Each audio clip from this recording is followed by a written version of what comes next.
And welcome back. Well, as we've been reporting extensively, former President Donald Trump was grazed in the ear by a bullet in an assassination attempt on Saturday evening in Butler, Pennsylvania. The former president writing on Truth Social that a chunk of his ear is now missing. Well, joining us to talk about his injury and what's next for the former president, we have the chief of plastic surgery at St. Mary's Medical Center. We have Dr. Edward Davidson. Now, Dr. Davidson, thank you so much for being here. Thank you for having me. Let's just talk about that video, right? Based on that video that we have seen, that is just all over the news, right? And what officials have said. You know, what type of injury do you think the former president suffered here?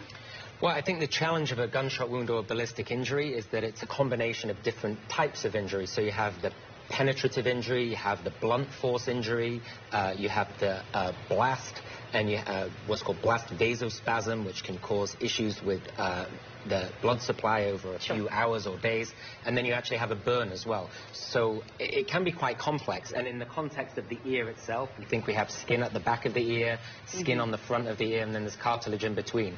So it's likely, and obviously we saw bleeding on the video footage, that there's definitely some skin that was torn, skin that could be missing because of that compound injury that we talked about, cartilage exposed, or even what we call a composite defect where there's skin and cartilage missing, and there is a segment or a defect of the ear that's a composite right piece. And we want to show, you know, you just saw that moments ago on the screen, but just a few hours after this happens, he's seen walking around with that bandage right there on that ear. Just talk to us a little bit about the treatment going forward. What do you think is happening? Yeah, so I think it a little bit depends treatment going forward on what's already been rendered and what the issue is.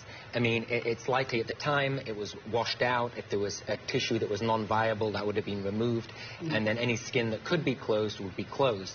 And then the issue becomes in the short term, if there's some cartilage exposed, we worry about cartilage getting infected, so it'd be a more timely thing to get some sort of coverage strategy on that. But if there was no cartilage exposed, it's probably got underneath that big dressing some ointment on it, or maybe a smaller dressing, let things heal, and then in time, do we need to come back? And if there is a composite defect that changes the way the ear looks, is this something that needs to be reconstructed?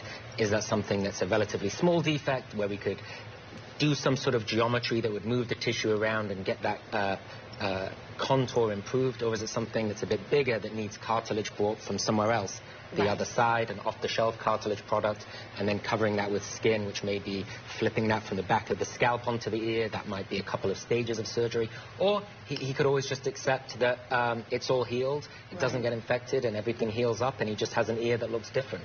We can't ignore those reports that are out there, right, saying that what if it was about 1 milliliter difference, and just the difference between life or death of the former president because of the positioning of his head at that moment. Just talk to us a little bit about that and your thoughts, you know, just the movements. So I think a couple of things. In the immediate phase of any kind of trauma or gunshot injury, he's going to have been fully evaluated to make sure there's no other injuries beyond what we can see. You know, I know from his son speaking last night, you know, he had a CT scan, he had a full trauma workup, and it sounds like, you know, apart from what we can see, there's no other injury, although that's obviously just me speculating. But I think what it does speak to, it's easy sometimes to think of any trauma as just an acute event. It happens, we fix it, and you move on. But facial trauma isn't really just an acute issue. It's really, in my mind, a chronic disease, albeit of acute onset, and people who have trauma can carry with them the appearance-related issues, functional issues, and the psychosocial issues associated with that trauma, you know, for their whole lives. Now, we talked about the appearance, and it's probably, you know, the primary function of the ear is really to, yes, to amplify sound, but to look like an ear. And it sounds like, to me, there's not going to be any functional inner ear issue. But certainly when you think of the psychosocial issues, there's the social stigma of having an appearance-related facial difference. It can affect someone's employment or relationships. I don't think that's the case for Mr. Trump.